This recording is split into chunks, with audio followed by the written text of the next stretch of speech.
This is some of our group who have worked on our emotional intelligence programs and test construction and our stress programs and so on over the last 10 years.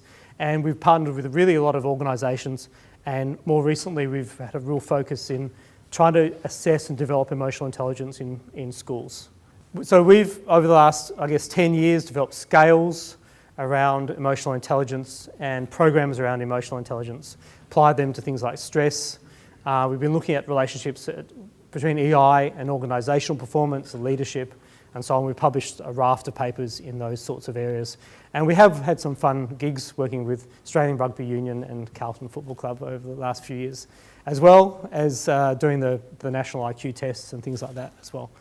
Okay, so these are our contacts. If you want to contact us or through Swinburne Industry Solutions would be absolutely fine as well. Okay, so presenteeism. Let's talk a little bit about that. It affects, relates to our health in organisations. And there really are two types of presenteeism in the workplace. So there's work presenteeism, and something that we're very interested in is called non-work presenteeism. I'll explain both of those as we go along. They're a bit confusing. Work presenteeism really involves somebody coming to work who's sick, who are not properly switched on work, who are not able to do their work for a number of reasons.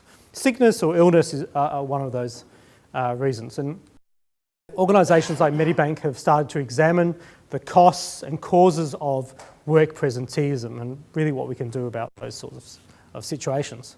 So it's really about the lost productivity in the workplace due to sickness, illness, other medical conditions. Other medical conditions could be depression, there's a whole raft of them, could be asthma, allergies.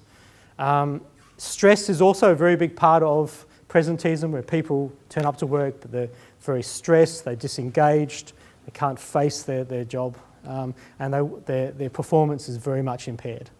And this is very much a slippery slope in terms of, a line in which they start off stressed, become more and more stressed, and once they reach a certain level of stress, become sort of burnt out, and it really is hardly any way in which the person can come back if you go to the end of this line.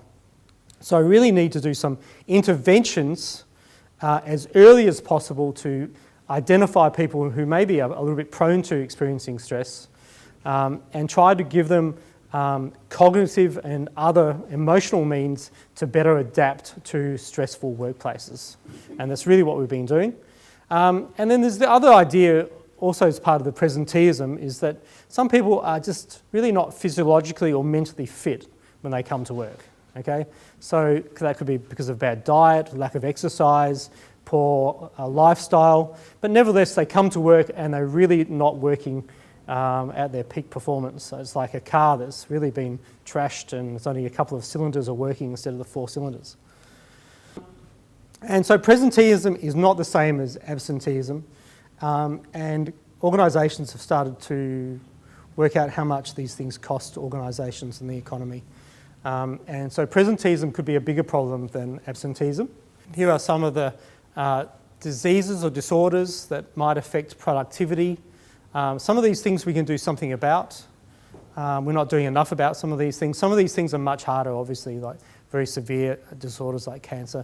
But asthma probably can do something about. Depression, definitely. Diabetes is can be effects of lifestyle and diet and so on. Heart disease, hypertension, we can always do some things about those in terms of interventions and exercise and nutrition.